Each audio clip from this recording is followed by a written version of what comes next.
All right, so Bismillah ar-Rahman ar-Rahim and Assalamu alaikum wa rahmatullahi wa barakatuh, everyone. Inshallah, today we're going to be continuing what we started out with yesterday. We were doing أحل لكم صيد البحر وطعامه متاعا لكم وللسيارة وحرم عليكم صيد البر ما دمتم حرما واتقوا الله الذي إليه تحشرون. So we talked about a couple things yesterday. With Tafseer al-Qurtubi, we went in discussing the ruling of fish that would be found floating on top of the sea or shores and what the ruling in that regards would be. And we said al-Qurtubi was saying that there are 13 different matters to be discussed in regards to this ayah. So we went in the first detail, which is Saydul Bahr. We also talked about some references, and we said the references that we would turn to in order to consider, of course, in fiqh. Number one, which is the Quran. Number two, the hadith. Number three, the athar, which are basically the reports that were mentioned of the Sahaba. And we went in details in terms of what is called marfu' and what was called mawquf.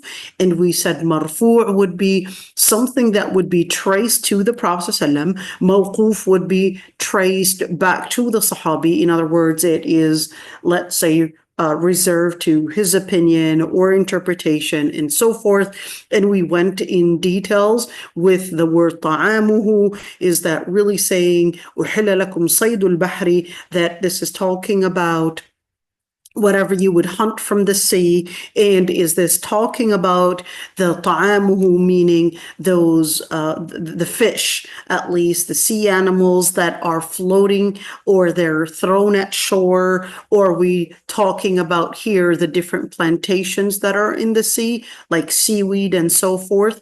And we went in details in that regards. And of course, the most details that we went into were really the animals that are floating up on the sea. And we talked about the differences of opinions. We also talked about the different evidences, and we went into talking about the different evidences in the different methods that they would use to understand the evidences, and that was a key thing to discuss. We also talked about, well, that was the main thing. We also talked about different figures that we had come across. We talked about al-Daraqutni. We also talked about, who else did we talk about? We also talked about one thing. Yesterday, I believe, well, we did talk about Abu Ayyub al-Sukhtiyani, just a little bit. We said he was from Iraq, and well, so is Abu Majlis, so is, who else? Ad-Daraqutni. We talked about that.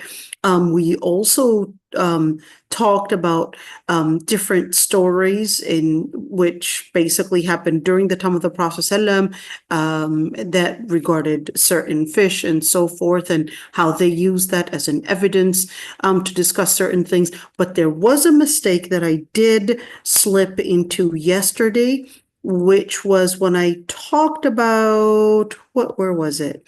When I talked about it-tamheed. Where was it? I talked about it-tamheed. Here we go. When I talked about it-tamheed, I believe I had said that it was off al-mudawwana, but it's actually off al-muwatta and not al-mudawwana. Let me explain that for just a bit. Al-Maliki madhab is really based off two, let's call them the primary references, are really al-Mudawwana al-Kubra for Suhnun, and another book, which is a compilation of different ahadith, different athar, and also the different short fatawas for Imam Malik. So those are two different references. Let me show you, just so that, we would basically clarify that one for just a bit. We're not going to take long in that one. Okay, so here we go. Let me show you al-Mudawwana, which is for al-Mudawwana. Let's see, Suhnun. We'll just write it like that. It'll come out. And here we go. So this is al-Mudawwana al-Kubra. You could see that it's just in a couple of volumes, but there were a number of different scholars that actually explained al-Mudawwana, like Ibn Abd al-Barr basically explained al-Mudawwana al-Kubra and so forth. But there's another the second, or at least the first most important reference, which is this al-Muwatta. Al-Muwatta, it's basically a compilation. It's probably considered the earliest book that documented hadith. You want to keep in mind Imam Malik, who basically had done this compilation within al-Muwatta. Al-Muwatta is in, well, if you want to say one volume, there is a copy that's one volume, but the font is pretty small, and some would actually put it in 3 volumes. You could see there are different printouts for it, but it's usually in 1 volume. But when we're speaking about the 1 volume, it's almost in 1,000 so pages, so it's really huge. And what it contains is a hadith, athar, a lot of athar as well. What is al-athar? Remember, they're basically the reports of the Sahaba. So when you're looking at at-Tamheed for Ibn Abd al-Barr, let's look at that one, at-Tamheed for Ibn Abd al-Barr. That's actually a huge book, and what he really wanted to do, see, look at this. This is the whole book. See how big it is? It's like almost 20 volumes right there. So Ibn Abd al-Barr, who was from Al-Andalus, okay, well, actually Morocco, Ishbili, well, I think he was Ishbili, wasn't he? So Ibn Abd al-Barr, yeah, there we go. Here we go, Al-Andalusi. What he had done was go back to Al-Muwatta, the one that's in 1,000 pages, and he explained al-Muwatta, basically. That's the explanation of al-Muwatta. Remember the 1,000 pages that I told you about al-Muwatta? So what Ibn Abd al-Barr wanted to do was explain and give detailed explanations for al-Muwatta. So that's basically what he had done. So we're looking at, this is one of the most important references for the Maliki madhab. Just wanted to note that because I think I made a mistake yesterday and I said al-Mudawwana, but it's actually al-Muwatta. Okay, now we're going to get to continuing what we talked about yesterday, which is still within the same ayah. So let's look at that ayah. So we talked about this one. Al-Hut dhaki wal-Jaradu dhaki, and we said that dhaki is different than zaki. So when we're talking about zakat, it's different than zakat, and we said zakat is basically the money that you would pay in terms of charity and donations. But zakat is basically the process where an animal is killed or put to death, basically, and regarding it as halal to consume. So certain animals, just by getting them out, like sea animals, getting them out of the water, that's their own zakat. You don't have to slaughter it. But other animals, they would require, in order for us to consume them, they would require slaughtering. Other animals, they require nahr, which is slaughtering, but it's from a different angle. Okay, let's continue right there. And فهذه الآثار, now we're talking about, of course, other animals now. We're talking about animals that are semi-aquatic animals. So we're talking about animals that may be partly in the sea and they live within the sea, but then they also live outside the sea. So things like beavers and different animals that are, let's call them amphibians. I don't know if beavers are amphibians, so I guess my biology kind of went off on that one. So so you can tell me, and I would love to hear it. But at the end, of course, the scholars were discussing this one, and they had considered that the generalization within the ayah, which is this one, أُحِلَّ لَكُمْ صَيْدُ الْبَحْرِ, that hunting within the sea is basically permissible. So you had some scholars actually consider that semi-aquatic animals, so the animals that basically live between land and sea, that they would be permissible to hunt, permissible to eat, and the majority of the scholars considered that that's the evidence. There is this animal right there. Let's show you what that animal looks like. Capybaras. I'm just going to type down the name. I hope I'm typing it right. Capybaras. Now that's how. This is it. I want you to look at this guy. I hope I'm capybara. I hope I even said the name right. So excuse my pronunciation. So this animal right there, the Arab call it khanzir al-bahr. If I were to translate the exact wording of that, that would be sea pig. Kind of like when you have seahorse. This is a sea pig, if I were to translate it literally like that. But in English, they don't call it sea pig. I don't know the etymology of that word in English is, but in Arabic, they called it sea pig. But of course, the naming of it really led to somewhat of a controversy between scholars. And it's quite interesting that Imam Malik, he basically considered that it is hated to eat it, not necessarily because of it being semi-aquatic, but because of the name itself. I guess he was considering that the name sounds like there's some relationship with a pig somehow. He just hated the name. But of course, we know that this animal has nothing to do with pigs in any shape or form. But of course, I don't know if he knew what it was, but he just hated it just because of the name. And he said, وَقَالَ أَنْتُمْ تَقُولُونَ خِنْزِيرًا. He said, you called it a pig. In other words, he didn't even know what it was. Probably he didn't know what it was. Let me say it that way.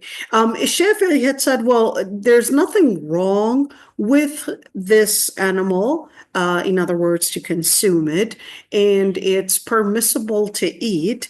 But I want you to see that Shafi'i, I don't know if he had more information on what it really was, but you can see that just the name that you had some scholars just by that compound name. This one was really rather ironic when they said وَقَالَ يُؤْكَلُ إِنسَانُ الْمَاءِ لَا يُؤْكَلُ إِنسَانُ الْمَاءِ. And there's no such thing as إِنسَانُ الْمَاء, which is a mermaid. There is no such thing. Okay. And, but I guess he was just saying, well, if we have khinzirul ma, and if we were to have a sea pork or a human, a sea human, whatever it is, he's like, no, we can't eat that just by having that compound word. But of course, we know it doesn't exist, but just by the name of it, you could see that I guess they kind of had, you want to keep in mind that they lived in the Arabian Peninsula, so they didn't really, and not to mention that Imam Malik never traveled outside of Mecca and Medina. So he wasn't really exposed to these types of animals, didn't even know what they were. He just said, well, that's what you call it.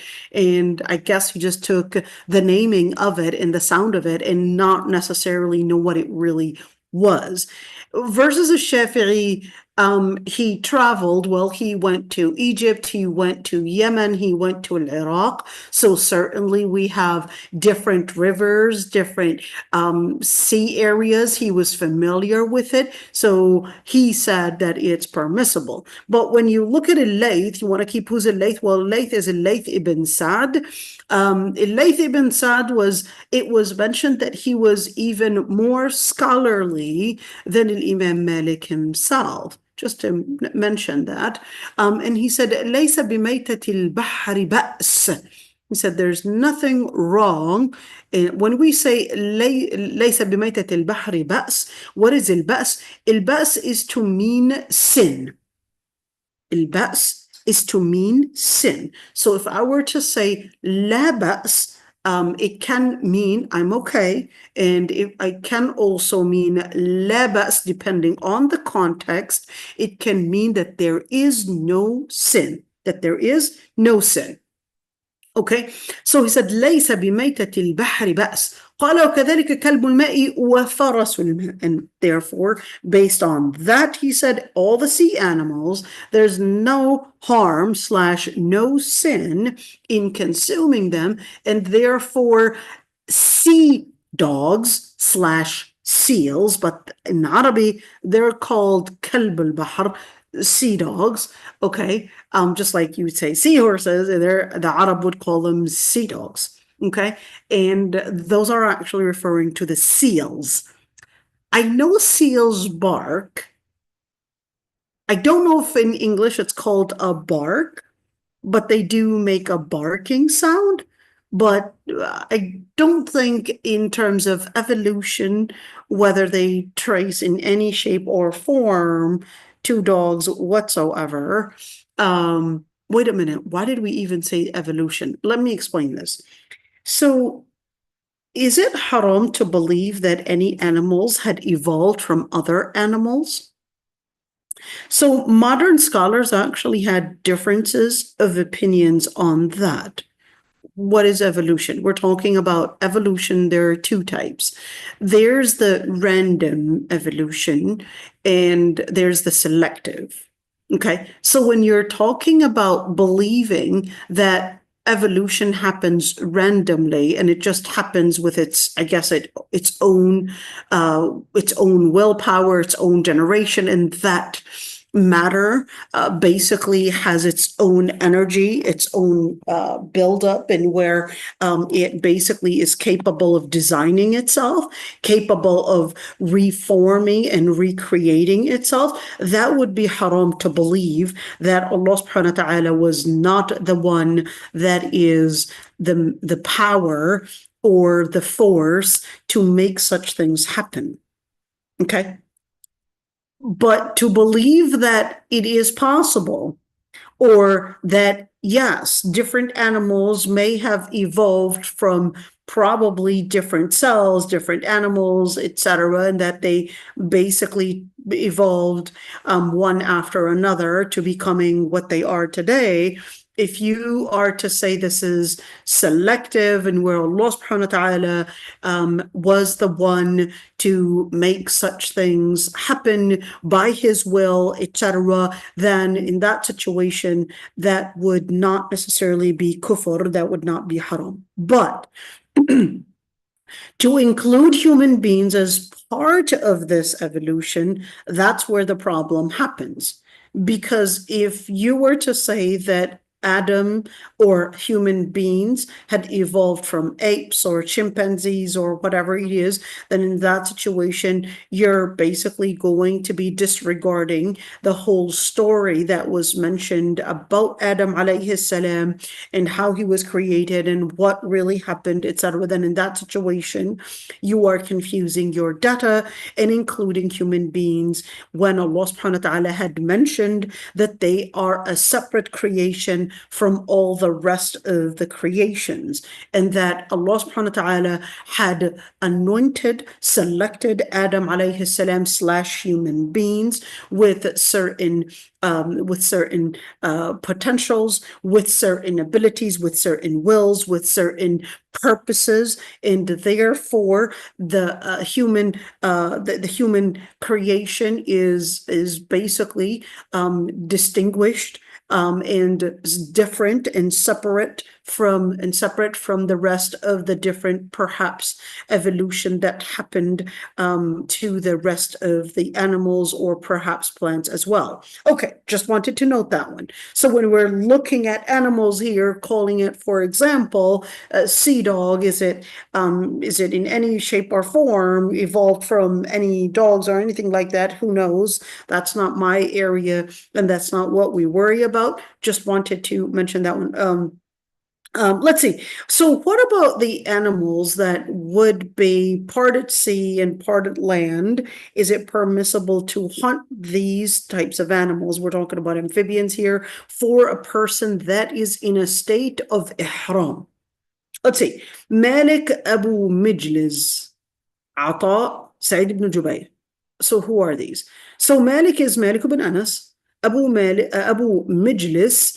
Abu Mijlis is basically a scholar who died in 106-year Hijrah. He actually had one eye. He was a tabi'i. He was not a sahabi. And his name is Lahiq ibn Humayd. Okay, so that's a little bit about Abu Mijlis, but he was a tabi'i. What's a tabi'i? So a tabi'i is a person that met and learned from a sahabi. Ata ibn Abi Rabah is also a tabi'i, Sa'id ibn Jubayr as well. Let's see. And they said, quote, كل ما يعيش في البر وله فيه حياة فهو من صيد البر إن قتله المحرم وداه وزاد أبو مجلس في ذلك الضفادع والسلاحف والسرطان. What is the quote saying? Everything that lives on land and it has life there, and it would basically be considered as part of the land animals. And if the person were to kill it, of course, hunt it, kill it, etc., then in that situation, they would have to pay the hadi. Remember the hadi that was basically for whoever is to kill a site, whoever is to hunt, if they're in a state of ihram, then they would have to pay that hadi for it. And therefore, but if if we are to kill a sea animal, that would be a different story. And here, Abu Mijlis Lahiq ibn Humayd, he basically included as part of the land animals, he considered things like frogs. I think they're called turtles, aren't they? Or sea turtles? Are they called turtles too? I don't know. And saratan would be crabs. So crabs, and he said saratan. So we're looking at crabs, clams, if they would have, I guess, part of their life they're outside of the sea, and sometimes they would be at land as well. Let's see. Other scholars, let's say, in الضفادع وأجناسها حرام عند أبي حنيفة. All the different types of frogs were considered haram according to Abu Hanifa. And there's no differences of opinions that Shafi'i had also said it is impermissible to eat frogs. So now we're looking at frogs, impermissible to eat frogs. There is a hadith where the Prophet ﷺ had mentioned in regards to eating or at least killing frogs, that it would be haram to kill frogs. Would be haram to kill frogs, and the reason for that is because the frogs actually, that I think it's called a croak. Is it? I think it's called a croak, and the croak that they would do is actually tasbih. Okay. And there is a hadith, the Prophet ﷺ said, لا تقتلوا الضفادع فإن نقيقها تسبيح. The croaking, the frog sounds, in Arabic, it's called naqiq. The Prophet ﷺ literally said, فإن نقيقها تسبيح. When they would make that sound, it's basically a form of tasbih. It's a form of dhikr. And therefore, you should not be killing it. Well, then even though, just a note, they still had differences of opinions in regards to eating frogs. So yes, you could see Abu Hanifa and Shafi'i, they regarded that it was haram, but you had some scholars actually differentiate between killing it and between eating it. All right, let's see. And they had differences of opinions with animals that basically have a semi, I guess, life on land, and which animals Sorry about that.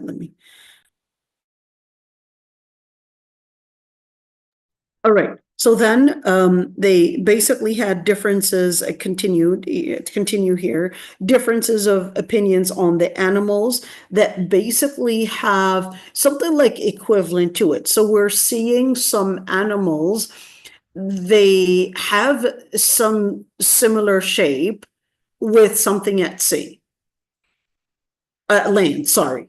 So we would have perhaps, can't think of anything right now, but you would have perhaps certain animals that live at land and certain animals that are very similar, which is what I guess biologists would consider an evolution, where one was living at sea and the other one managed to somehow get out of the sea and live on land. And it was the survival of the fittest or whatever it is. And basically that. So that's where the scholars had differences of opinions, at least in fiqh, whether things like if you were to say sea pigs or sea dogs or anything of that sort, whether it would be permissible. So if we were to have, let's say, an animal that looks like a lion. This is very hypothetical, definitely sounding very fiction, but I'm just, right now, I just cannot think of certain animals. I know there are plenty, so excuse my biology right here. But let's say we would have an animal that looks like a lion, of course, where it's haram to eat lions. So let's say we've got an animal that looks like a lion at sea. Is it haram to eat or not? That's where they had differences of opinions on. Would we consider that as a sea animal, or would we consider that as coming from the same idea as a land animal? Then we would basically apply it there. Majority of the scholars considered that no. If it's a sea animal, then in that situation, we were going to consider it as a sea animal, and therefore we would not apply the rule on land animals. Other scholars, they said no. If there is something equivalent to it on land, equivalent to it in, I guess, certain structure, even if it lives in the sea, then in that situation, we would not eat it. This is the second opinion. Okay, so I'm just laying out the differences of opinions. It's not like I know that most of you are not necessarily concerned about eating all of that, but I guess just seeing how they set the paradigms in fiqh and the methodology, I think is interesting. Okay, so that's the same thing when you had Shafi'i, for example, considered that eating alligators, eating sharks and dolphins, and anything that has a canine tooth would basically be considered haram. Do it again. So anything that has a canine tooth, alligators, sharks, crocodiles, dolphins. I didn't even know, do dolphins actually have a canine tooth? Yeah, they do. Yeah, they're little ones, kind of too many. Well, wait a minute. Don't geese also have kind of like in their tongue, they have like a canine teeth in their tongue, or yeah, don't they? They do. Okay, let's see.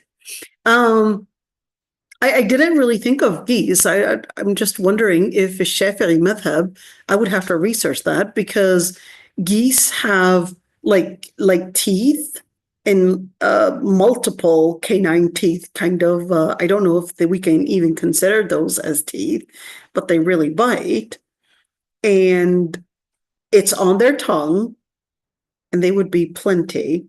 So I wonder if there are any scholars that actually considered that as canine teeth for geese. I never heard of any scholar saying that geese were haram to eat whatsoever, because it's part of the bird family. So never heard of that. But of course, not all birds are halal, because hawks are not, because they would be jawarih. They would be considered as part of the animals that have claws. And just like hawks, eagles, those would be haram because they're carnivore animals. And based on the generalization in the hadith, when the Prophet ﷺ said every single animal that has a canine tooth would be haram, based on this general statement, they considered sharks and dolphins to be haram as well. But is that necessarily what all scholars agreed on? No. Some scholars actually considered, even if they were to have a canine tooth, that doesn't make them as included within this general statement that every animal that has a canine tooth is haram, and regarded that these are sea animals, sharks and dolphins, sea animals, they would be basically halal to eat and not be included within this. So as for التمساح, well, التمساح, crocodiles / alligators, they live at sea and land. So there's also differences of opinions on eating alligators. I don't know why anybody would eat an alligator. Whatever. I guess people have a different taste. I barely eat fish, let alone an alligator. Did anybody ever try alligator barbecue, or at least any alligator eaters here? It would be really interesting. How does the meat taste?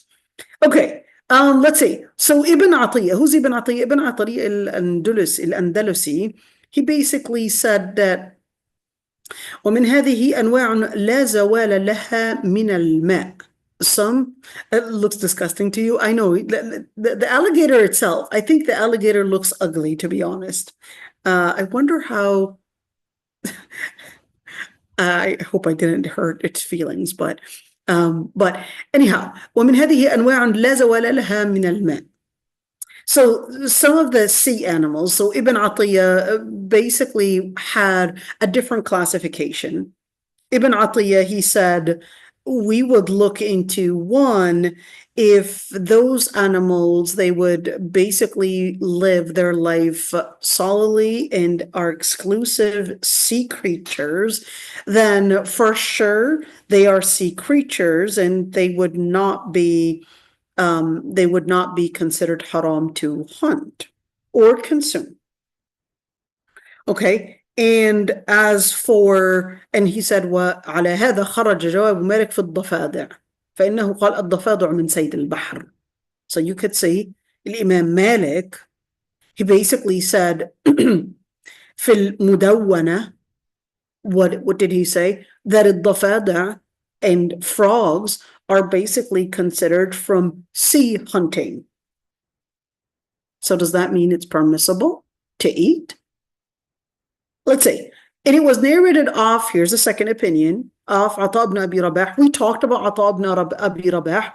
We said, remember that lady that announced that she was freeing this young boy, African descent, and he was lame and he had one eye and he was bald, so definitely, and short, so ladies, definitely not your type, but he was definitely one of the greatest scholars. He died 110 year Hijriya, definitely one of the most important scholars, to the point that even the Khalifa would line up, just imagine that, line up on his tent during Hajj just to ask him a question in regards to Hajj. He had to line up because he didn't get, that is the Khalifa didn't get a privilege, because Ata ibn Abi Rabah is a specific tabi'i. He was one of the greatest scholars that had the ilm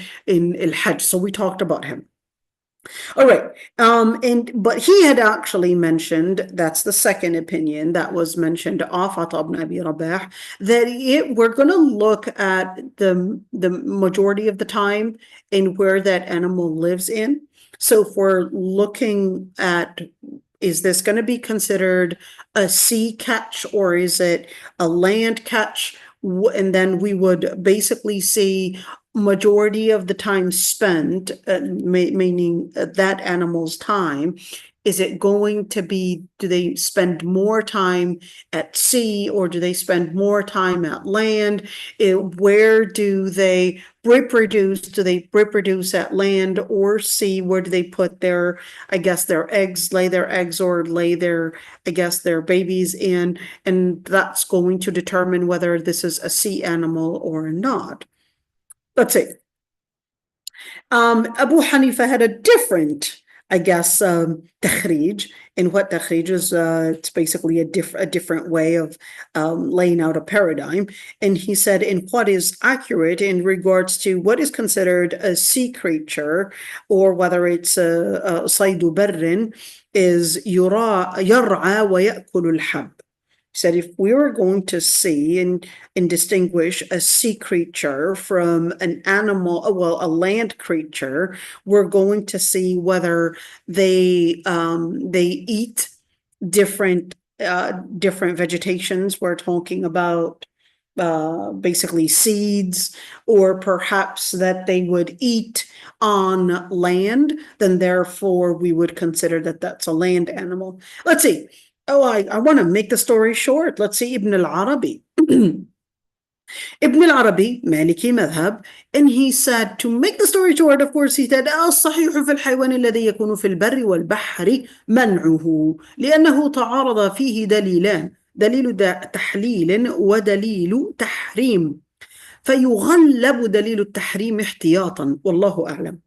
This is a very important quote. Even if I were to go over all the different details that we discussed for the past probably whole month, this is probably one of the most important quote here. And let's see what he said. He said, what is preponderant in regards to the animals that would have some of their life on land and some of their life at sea is that we would prohibit it and we would stay away from it because we have two contradictory evidences.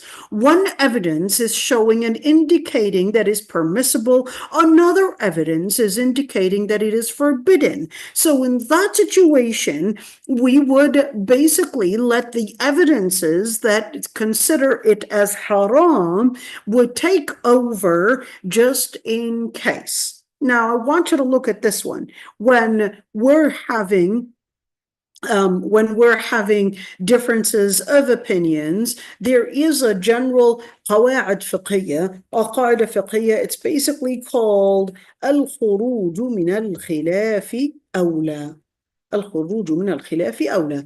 What does that mean? So leaving the differences of opinions is a priority. So when you have, yes, certainly you've got evidences that prove that it's halal, and you've got evidences that prove it's haram, and those two evidences do exist, and then you would see the different scholars, some looking at, well, we're going to see where they reproduce, where these animals reproduce, where they would live their life at, and some actually said we're going to look at where they would where they would eat and how they would eat and survive, and others considered that no, we're going to look at the amount of time spent, etc. And some would actually say we're going to look at the naming of it. We're going to see if there's any other animal that's probably equivalent to its evolution or type on land, and go into all these different I guess, ways to research and really understand, is this halal or haram? Because we don't really have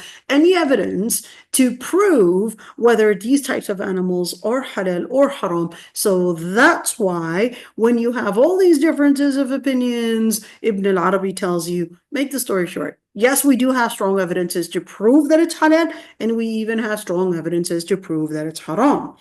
But they're both definitely strong evidences, contradictory. So what am I going to do then?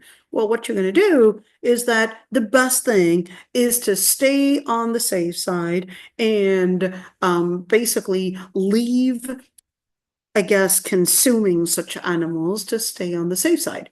Let's see. Any questions in that regards before I jump from frogs and toads and eating dolphins? I don't know if anybody did anybody eat dolphins before? Never tried and never thought. I don't know. Dolphins to me are really cute and really and looking very friendly. So I don't know. I just feel that dolphins, you can't eat them. They're just supposed to be your friend. I don't know why. I guess maybe this is the American side of me. And did anybody ever eat a dolphin? But sharks? No, I do know that in Palestine, at least, I used to see they had sharks hung, and if you needed any shark, they would just basically cut off a portion of shark for you. So, but I never ate a shark. I was told that it tasted good. I know in Oman they actually make sayadiyah as well. So sayadiyah is, let's call it the Khaliji slash Yemeni, I guess, biryani, their biryani version that's called sayadiyah. And yeah, they're, I guess, the Palestinian version of biryani is ma'luba. Their version is sayadiyah, and the Pakistanis and Indians, their version is biryani. Okay, so it's the same idea, really, but I guess it does really make a different taste. Mandi is different. So yeah. Okay, now ladies, yeah, getting out of food, you can see. Any questions in regards to that, dear? Okay, so let's go for point number 5. Point number 5, what is that? So right there, أحل لكم صيد البحر وطعامه متاعا لكم وللسيارة. So what is a sayyara here? That's the question. So sayyara, we said before that the root is sara, which means to basically transport from one place to another. Okay, to transport from one place to another. So sayyara here are basically the people that are on a journey. Okay, and during our times, they basically, in some countries, they named cars Arabi. I know in Bilad al-Sham, we call cars sayyara. I don't know if Egypt does the same. I don't know if Iraqi, they call it sayyara, but I know in the Tunisian accent, my husband is Tunisian, they call it karahba. And I have no idea why they call it karahba, but yeah.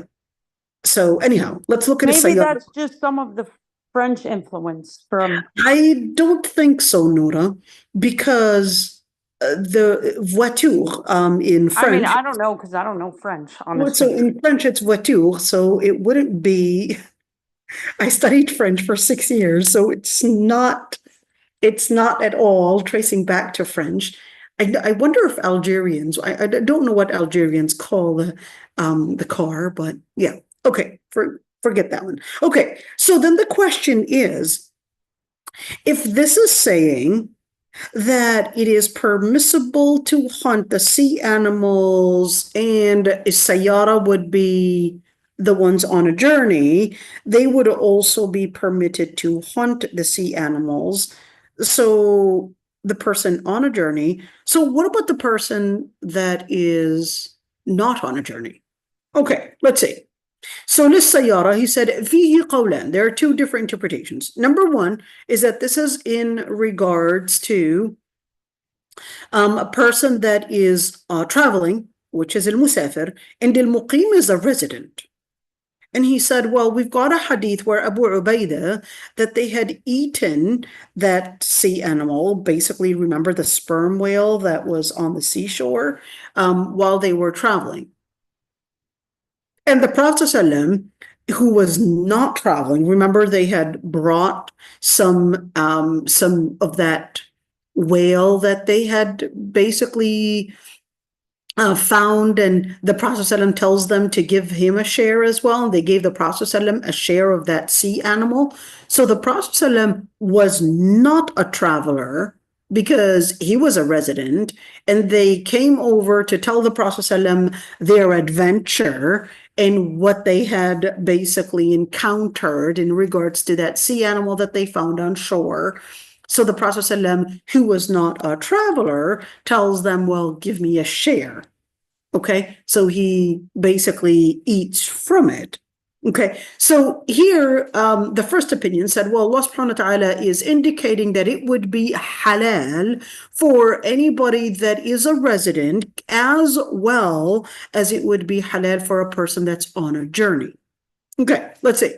The second opinion basically said a sayyara are basically what they would ride on, as in the hadith that was narrated, that a man comes to the Prophet ﷺ and he said, we would ride on sea, in other words, whether it's using a yacht, using a boat, whatever it is, and he said we would carry a little bit of water with us. If we were to make wudu, then we would end up not having enough basically water that is not salt water. In other words, what do they call it? So we've got salt water. What's the other water? In Arabic, it's called ujaj. The salt water is called ujaj, and basically the sweet water, or the water that's not ujaj, that's not salt water, is basically the pure water. So he was saying that, we cannot carry too much because it would be too much weight on the boat that we're probably riding in. So if we were to make wudu with that water that we're carrying with us, then we would end up getting thirsty. Can we just make wudu with seawater? And that way we could use all the water that we're carrying with us just to be for basically hydration. So the Prophet ﷺ quote said in response and answering this question, هُوَ الطَّهُورُ مَاؤُهُ الْحِلُّ مَيْتَتُهُ. He said that the sea water, its water is pure, and whatever is dead in it is basically halal. So this is actually, we mentioned this hadith very many times, so we're not going to go over it again, but you really have to memorize this hadith. Memorize this portion of it, because this portion of it is actually key within this chapter. Okay, let's see. Ibn al-Arabi, and he said, قَالَ عُلَمَاؤُنَا. When he says, قَالَ عُلَمَاؤُنَا, you want to remember Ibn al-Arabi is Maliki madhab. Okay, and where did he say that? في أحكام القرآن. Okay, so أحكام القرآن, the book is in about 5 volumes. So 5 volumes, and it is exclusive in just the ayat that relate to legislature. The number of ayat that relate to legislature, so we've got 6,236 ayahs in the Quran. Out of that, we only have 300 to 700 ayat that relate to rulings and legislature. Out of the 6,236, only 300 to 700 relate to rulings. That's a very small number. The rest relate to really aqidah. Okay, let's continue. Or, Sirah al-Anbiya is also aqidah, so it's relating to that. Okay, he said, quote, قال علماؤنا فلو قال له النبي صلى الله عليه وسلم نعم لما جاز الوضوء به إلا عند خوف العطش، لأن الجواب مرتبط بالسؤال فكان يكون محالا عليه، ولكن النبي صلى الله عليه وسلم ابتدأ تأسيس القاعدة وبيان الشرع فقال هو الطهور ماؤه الحل ميتته. يا سلام. What does that mean? He said, Ibn al-Arabi, he said, our scholars had said, if the Prophet ﷺ, when this man right here that had come to the Prophet ﷺ asking him about using water that they would carry, if they were to use it for wudu, then they would not have enough water for hydration, and whether they could make wudu from seawater. When the Prophet ﷺ said, هُوَ الطَّهُورُ مَاؤُهُ الْحِلُّ مَيْتَتُهُ, he said, our scholars had said, if the Prophet ﷺ would have said just yes, and that because the man said, can we just make wudu with seawater? If the Prophet ﷺ were to just say yes, he said, then it would not have been permissible. لما جاز الوضوء به إلا عند خوف العطش. He said, then it would have been impermissible to make wudu with seawater except when in fear of dehydration, because then it would be relevant to the question that was asked. And then in that situation, it would be, of course, it would not be acceptable because the Prophet ﷺ was setting out a foundation, a legislation, and a paradigm to basically clarify what Islam says in terms of different rulings in that regard. So he made a generalized statement, and that statement was saying, well, the water that is in it is basically pure, and whatever is dead in it is basically permissible to consume. And let's see. And al-Qurtubi wanted to, I guess, add more onto that statement. And he said, if the response was yes, then in that situation, it would be exclusive onto them, and it would not be inclusive or getting into inclusive to others taking the ruling. And if this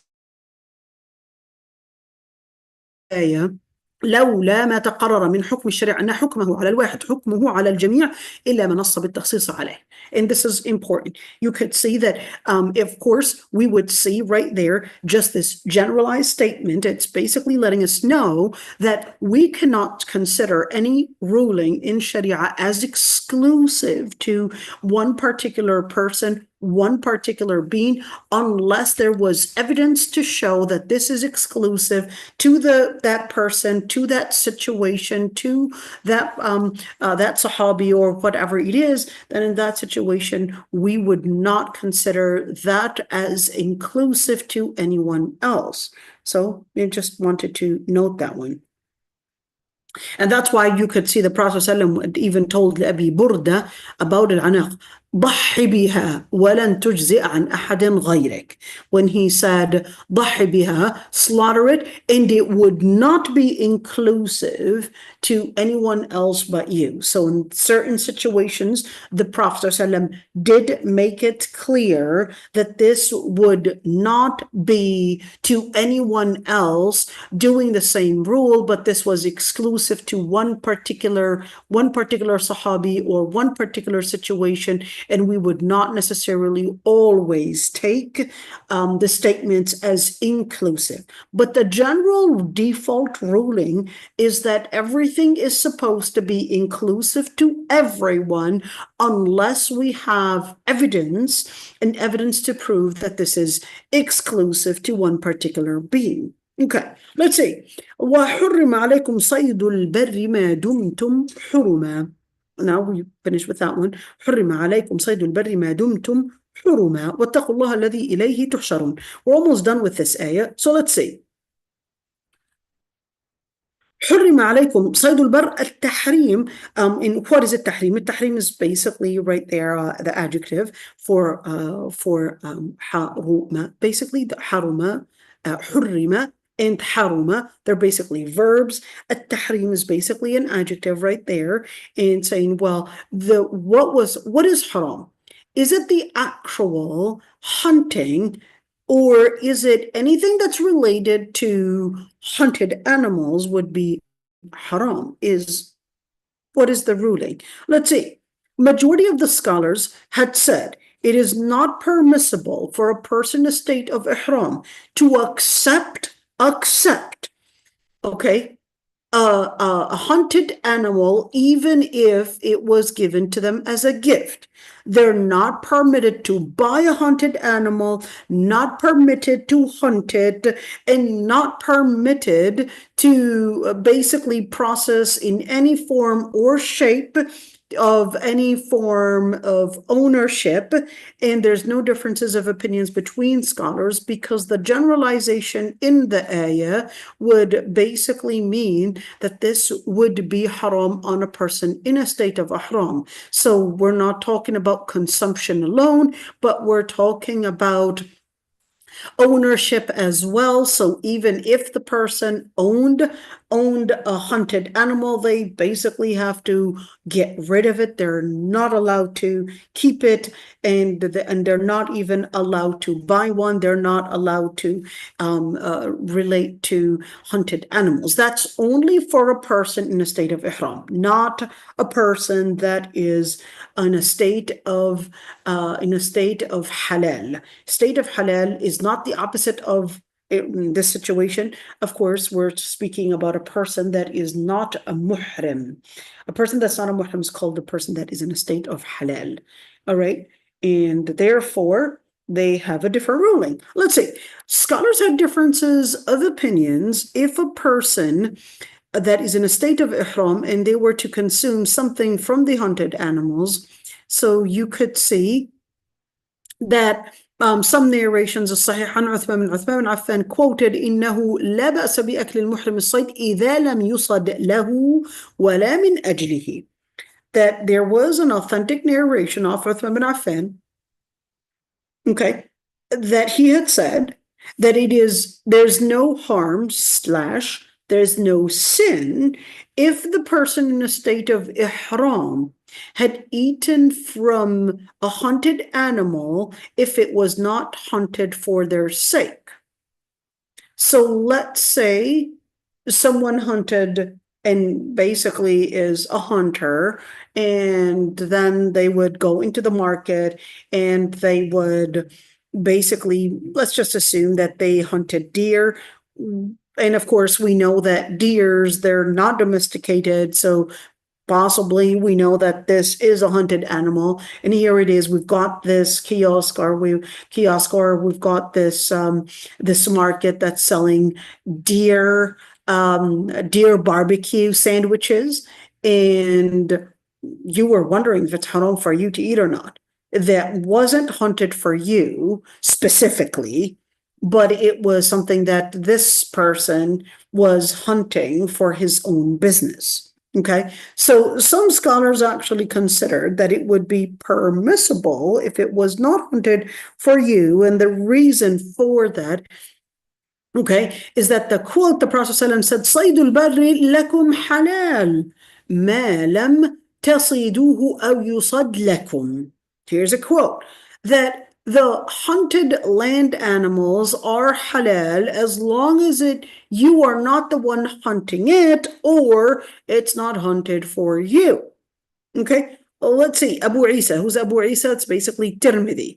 He said, هذا أحسن حديث في الباب.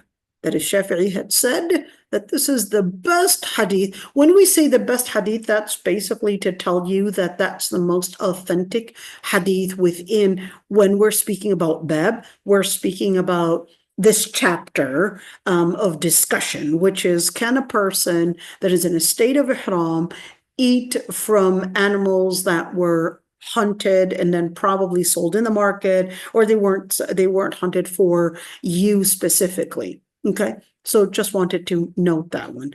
I actually there was something important that I skipped somewhere. Here we go. Hadith As-Sa'b ibn Jathana.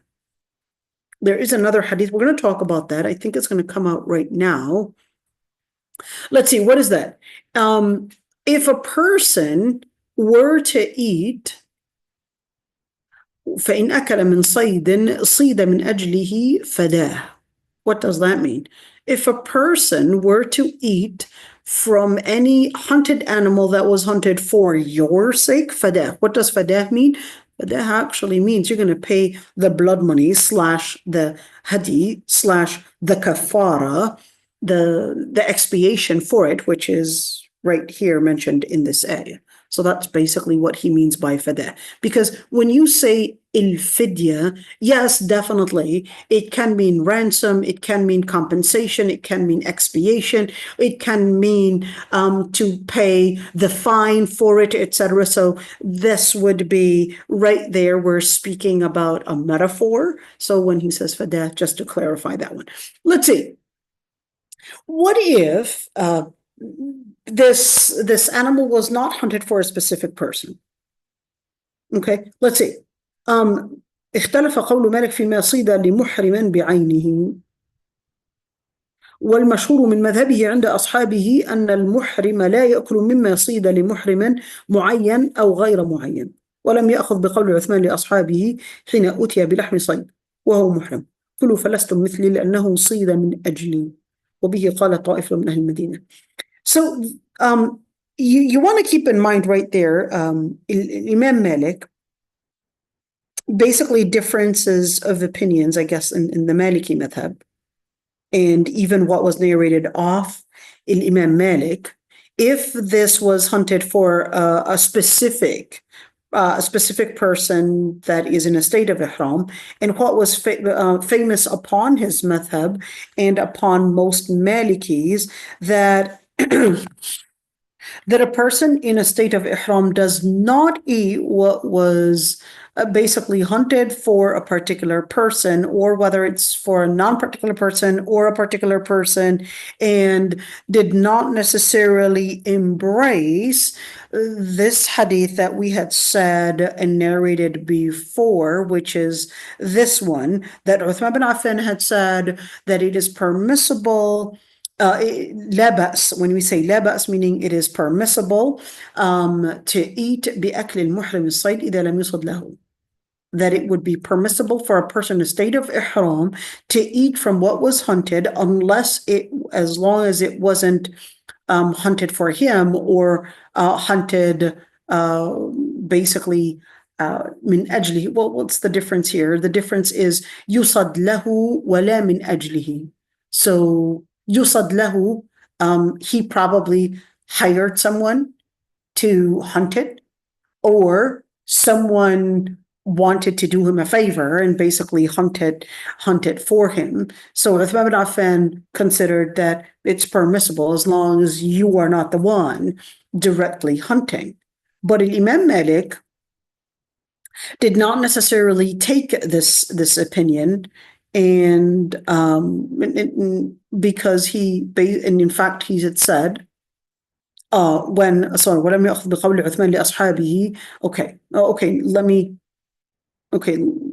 Hold on, let me just clarify this one. So this one is that no, when Uthman bin Affan, when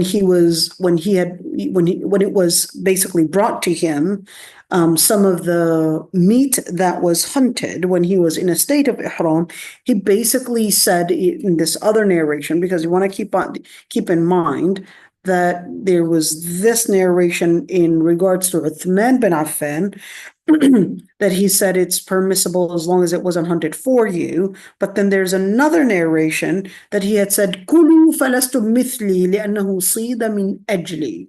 He said, eat because you're not like me, because it was hunted for me. So what happened? Now you have two narrations off of Uthman bin Affan. The first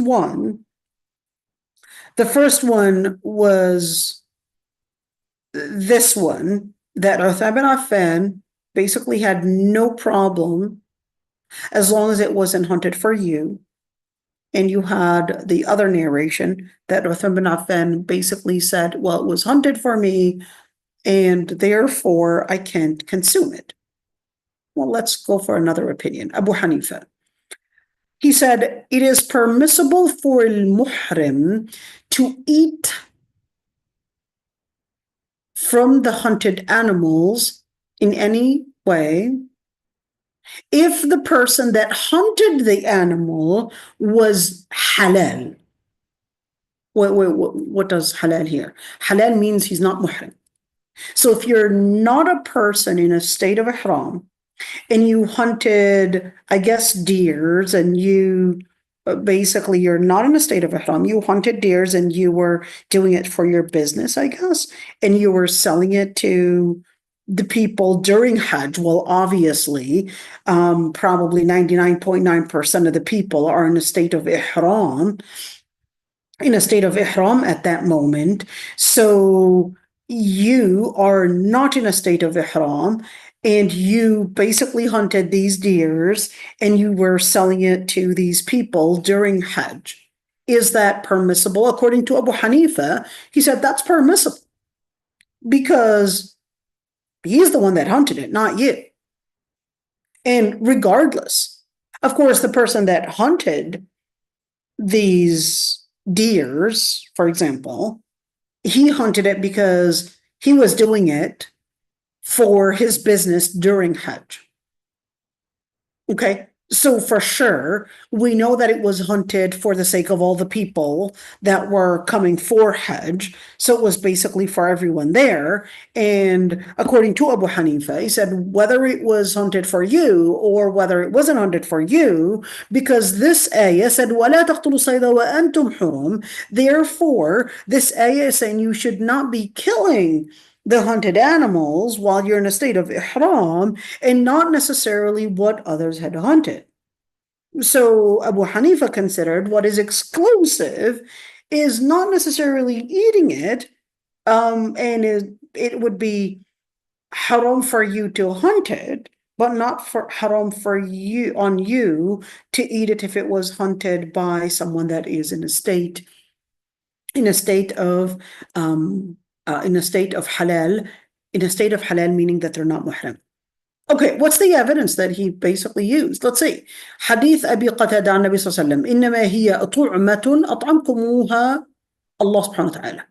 What happened? There was a zebra in this hadith, basically it's called al-Badri. The Sahabi's name is Zayd ibn Ka'b. He basically had حمار الوحش العقير. What is al-aqir? Al-aqir means it was making a lot of noise. And what happened?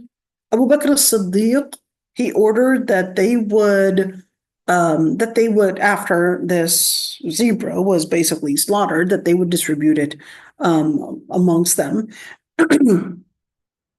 And it seemed that the Sahabi was in a state of halal and not in a state of haram.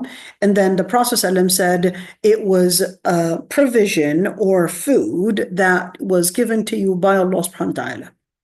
Okay, let's see. It was narrated of Ali ibn Abi Talib, Ibn Abbas, and Ibn Umar that it was impermissible for a person in a state of ihram to eat from the hunted animals in any way, whether it was hunted for them or not hunted for them.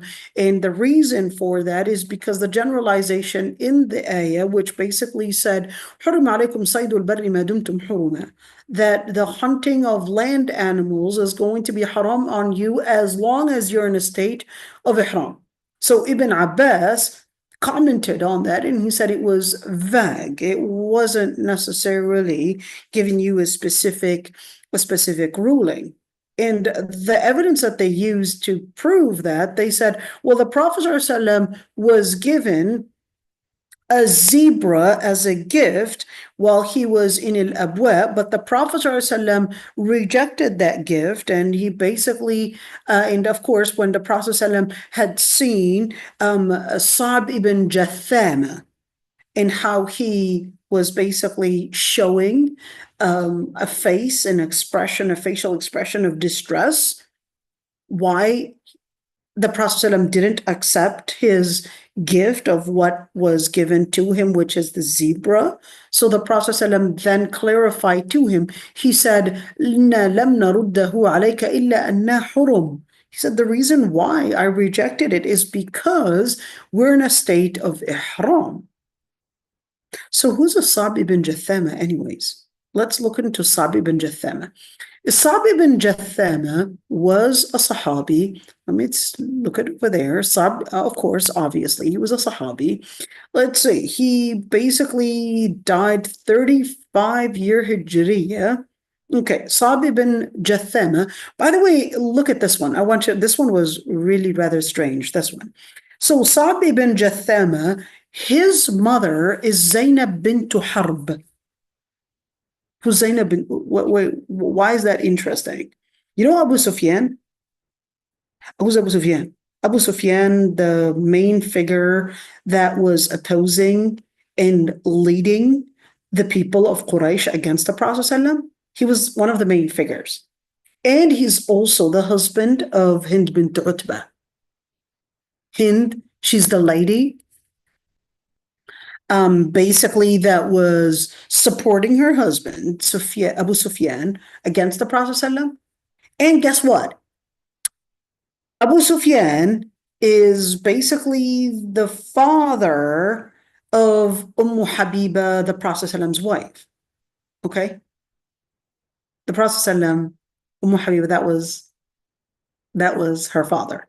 Okay? Now, Zainab is basically Abu Sufyan's sister. So Jathama would be, of course, Abu Sufyan's nephew, right? Because Zainab is Abu Sufyan's sister, and Sa'b ibn Jathama. Okay, at least just know them and just see how they're related to one another. He died during the Khilafah of Bakr as-Siddiq. Okay. All right, so this is one of my favorite books. Usd al-Ghaba. I know it looks like it's Asad al-Ghaba. Some scholars actually said it's Asad al-Ghaba, but Wallahu alam, it's Usd al-Ghaba. The book is in maybe 6 volumes, in 6 volumes almost. And what the book is all about, it's right there, fi ma'rifat al-Sahaba. It basically takes all the Sahaba and basically talks about their history. Okay. And al-Zirikli right there, Lebanese scholar. He's actually a recent scholar and not an old one. We talked about him, okay, before. All right. So this is it for today, inshallah. We talked about, some details. I hope I didn't confuse you with all of that. Just wanted you, I guess, kind of see the different scholars and how they would relate to those hadith and how they would relate to the evidences and how they understand all of that. And there's just wanted you to just get a taste of fiqh. I hope it's not scaring you when we look at all of that. I'd love to hear your thoughts on that. I guess you want me to pause the recording first. That's pretty fair. Let's do that.